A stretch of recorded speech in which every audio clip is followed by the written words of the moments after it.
Welcome back, everyone, to the Deep Dive. Today, we're diving into a blog post Okay. from kielmeng.org, Right. and it's called Decorating Plants with Artificial Flowers. Interesting. And this blog is by Ang, who calls himself an old software plumber. Uh-huh. I like that. I know, right? Yeah. Yeah. Yeah. And we're going to be looking at this idea of how to bring a little bit more fun Yeah. to those plants that don't naturally flower. Yeah, that's a good point.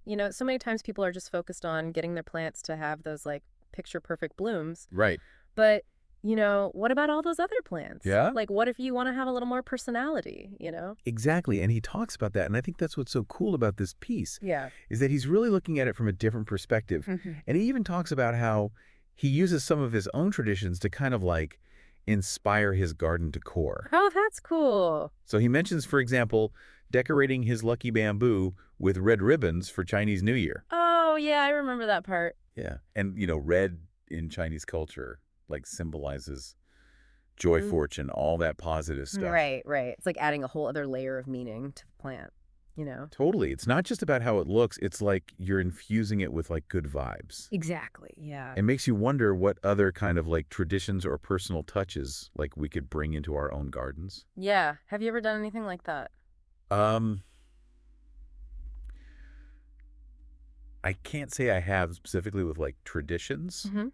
but I've definitely seen people using like, painted rocks Oh, yeah. or like found objects to decorate. Yeah. Yeah. But thinking about it from like a cultural angle, that's really cool. Mm-hmm. I like that. It's like your garden becomes like a reflection of you Yeah. in a way. That's a good point. But his post isn't just about traditions, right? Right. He also talks about this idea of playful gardening, like in general. Yes.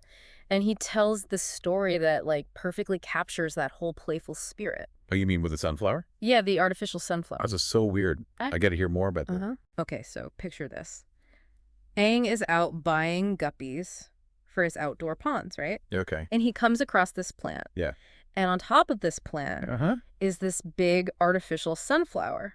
Like how big are we talking? Like pretty big. It was made from like a shallow plastic bowl. Wow. I know, right? That's commitment. It is. And the funny thing is, Aang couldn't even identify what kind of plant it was. Oh, really? Yeah. So we have this mystery plant decorated with this DIY sunflower. Can you imagine just like strolling through a garden and seeing that? I know, right? It would definitely make you do it a double take. Totally. Like what inspired that? It really makes you think about how gardening can be a way to express yourself. Yeah. Like even to be a little whimsical. Definitely, it challenges the idea that gardens have to be all like perfectly manicured and serious. Exactly. Huh. And you know what? That actually ties into another point he makes about hobbyist gardens. Oh, really? Tell me more. He noticed that a lot of hobbyist gardens have these like whimsical decorations. And one of the most popular choices is, get this, windmills. Windmill. Oh, that's so cute. I know, right? It's not what you'd expect, Yeah. but it makes sense. Yeah, you get that little touch of playfulness and movement. Exactly. Maybe we should do a whole deep dive on windmills sometime. Ooh, I'd be down for that. But for now, tell me, have you ever seen any creatively decorated plants around where you live? Now that you mention it, I think I've seen some interesting garden gnomes, but I've never really paid much attention to like the plants themselves. Sometimes it's the little details that are the most fun to discover. That's true. Yeah. Reading Eng's blog post, it's definitely opened my eyes to like the possibilities of playful gardening. Me too. It seems like he's really encouraging us to like let go of those traditional gardening rules And and just embrace a more personal and like expressive approach. I'm all for that. Yeah, there's another aspect of this whole idea of playful gardening that I think we should explore. Oh, Definitely. I'm listening. What else is on your mind? Well, for me, it's about more than just the decorations. Oh, yeah. It's like Aang is saying that gardening can be like a way to express yourself. Oh, that's interesting. Yeah, like you're creating art, but your medium is plants and decorations. Right. And you can express your personality or your heritage or even your sense of humor. Exactly.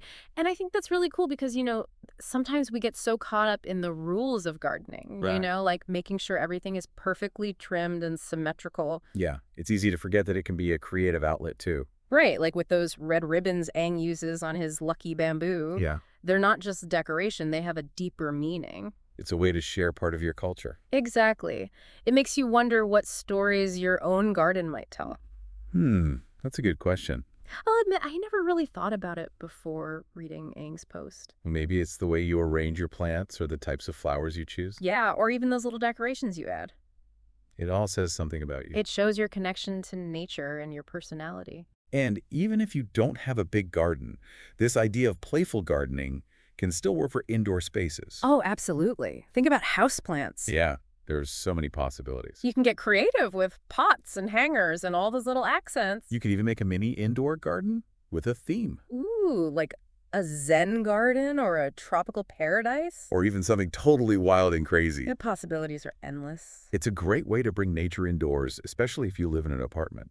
And it's a fun way to get kids interested in plants. Imagine creating a fairy garden with your kids. Oh, that would be so cute. It's about so much more than just how it looks. It's about sparking curiosity and nurturing creativity and fostering a love for nature. No matter where you live. Yeah. And that brings us back to Aang's blog post, doesn't it? He's really given us a lot to think about. Yeah, he's challenged our ideas about what gardening can be. From those whimsical decorations to the idea of gardening as self-expression. He's shown us that there are no limits to creativity. He's reminded us that gardening can be fun. Yeah, it can be a way to connect with our heritage and let our personality shine through.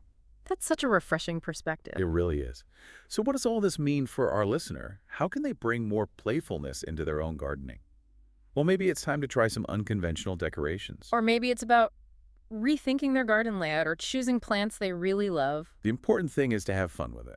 Don't be afraid to break the rules. Create a garden that speaks to you. Yeah, because at the end of the day, gardening should be a joyful experience. Aang's blog post definitely reminded us of that.